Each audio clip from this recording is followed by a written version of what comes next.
All right, how's it going, everybody? My name is NOV. Welcome to the channel. Hopefully, all of you are having a wonderful day. So this past week, I went to a locals and I ended up getting first place undefeated, playing Branded Chimera.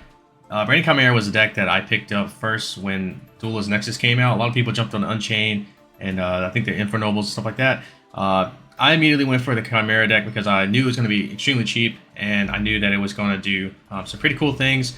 So I played it when it first dropped. For a little bit, and then I revisited it, and then I stopped playing it, and then I just revisited it again because of the new support that just came out in the Age of Overlord. I really want to test it out, see how it works, and I absolutely loved it. I had a great time playing it, so I will go ahead and get through that deck profile for you guys. And remember to like and subscribe if you enjoyed the video. Please help out the algorithm. All right, let's get into it. So we got the 2 Berfament, and then the 3 of the Gazelles. You always have to play it like that. Can't play it any other kind of way.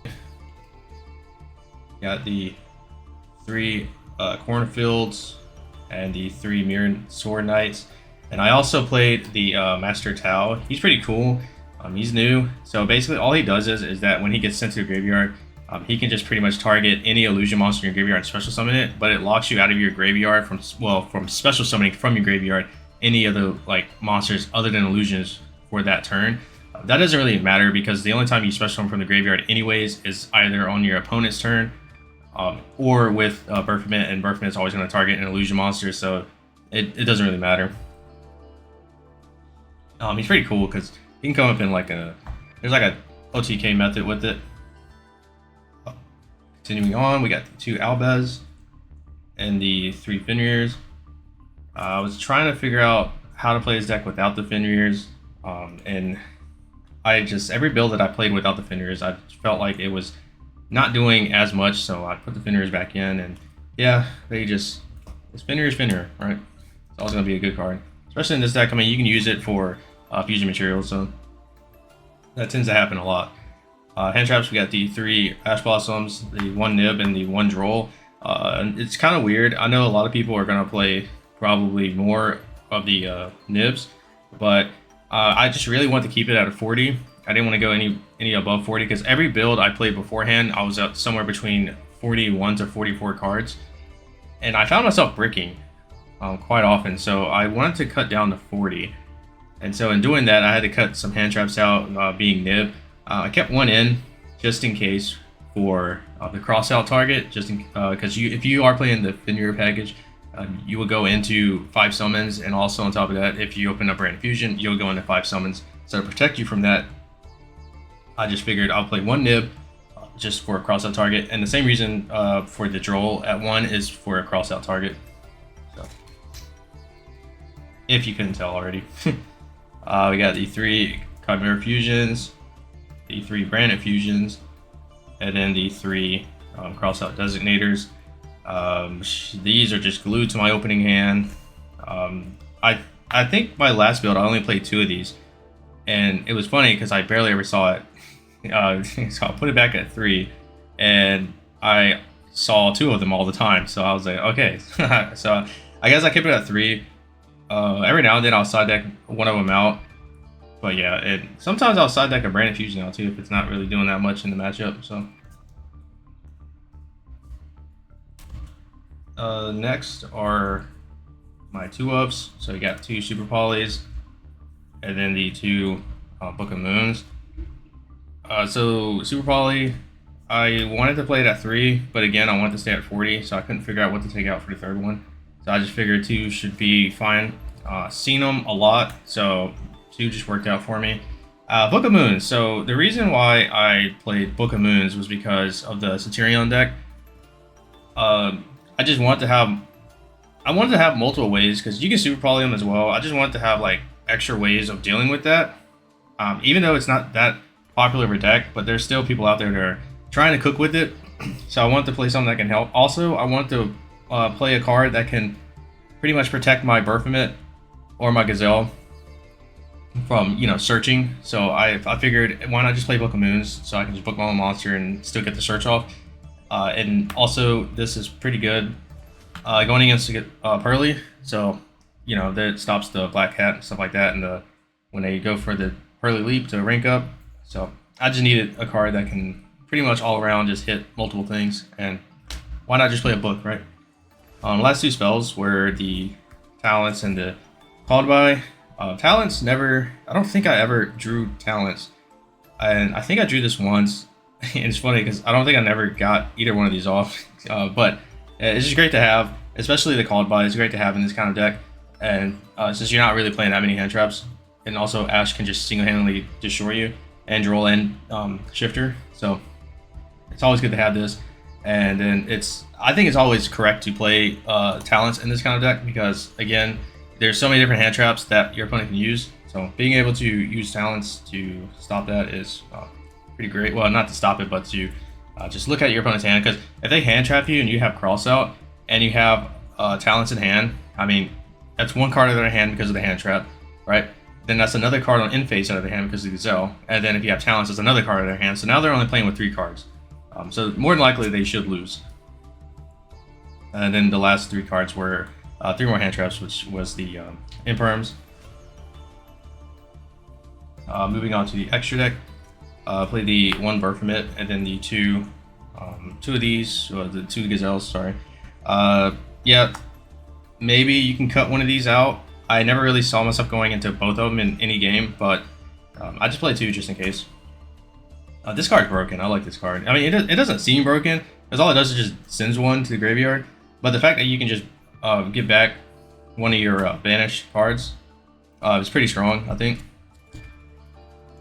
And it's nice to go into. You'll see an extra deck. Oh, the side deck.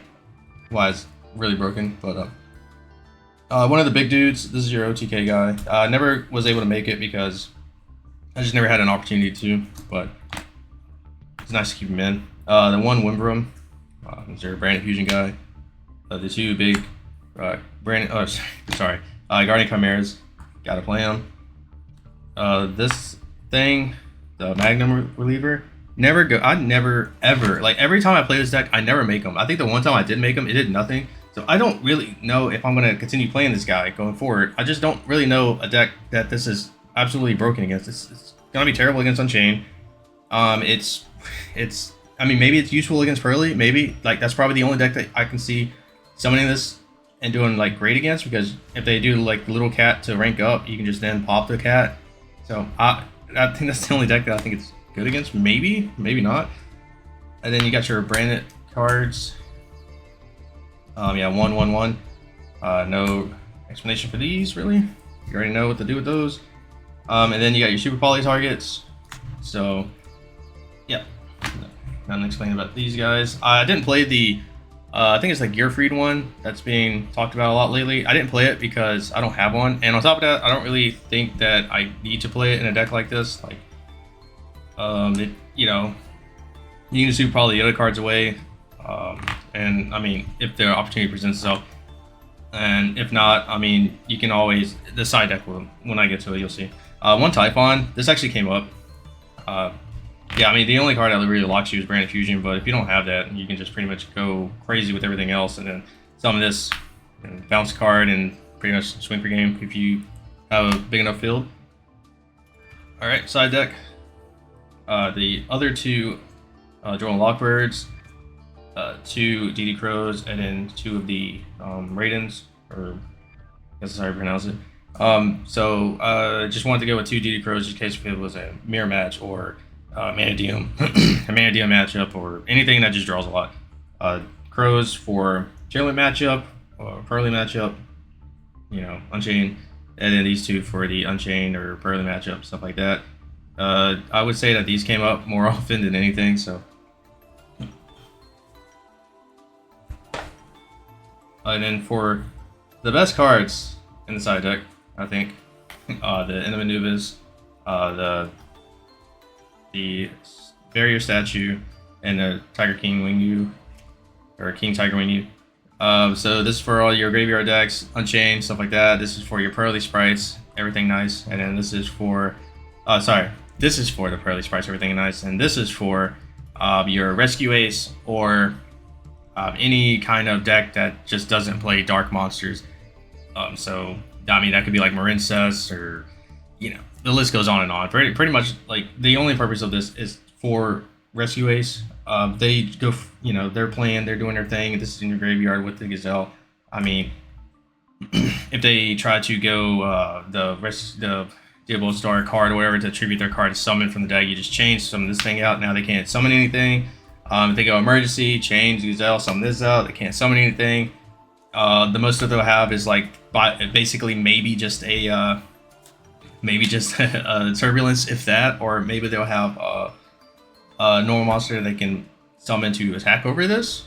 But the cool thing is that if you have like your Book of Moon, or if you have your Super Poly, or well, not Super Poly, but if you have your Book of Moon or your Chimera Fusion, you should be straight. You should be straight. They probably can't get over it. For spells, these I don't. So I've been thinking about this lately about playing Lightning Storms, and so far Lightning Storms for me personally haven't really been doing much. So I wanted to go back to playing Cosmic Cyclones because I was like, you know what, Cosmic Cyclones are pretty broken. You cannot beat the anti-spell fragrance with Lightning Storms, and with the Hyper Filter you just can't beat it. And there's times where later on in the game you'll top deck the Lightning Storm, you can't use it because you already get, sorry, I just hit the mic, but you can't use it because they got something on the field, on your side of the field, and you're just like, well, it's a dead card. So I went back to playing Cosmic Cyclones, and this is great because this came up perfectly against Unchained. They activated Shavar, targeting their stat. I chained Cosmic Cyclone, and that passed this turn. So I think Cosmic Cyclones are probably going to be the way that I'm going to play my side decks from here on out. Last two cards were two evenly matches. I couldn't really think of two other cards. I kind of wanted to play I think it's called Spellbound. I really wanted to play Spellbound, but I just couldn't figure out what to really how to fit those in with the side deck to match, perfectly with the main deck. So I just said, screw it. I'll just play two good cards, and I thought the two evenlies would be good enough. So I don't think there was a time that I ever had one in my opening hand. But yeah, evenly's evenly. It can just instantly give you the win in most cases. So yeah, that is the deck profile for you guys. I'm gonna probably keep exploring this deck. I think it's amazing, and there's so many different things you can do with this deck.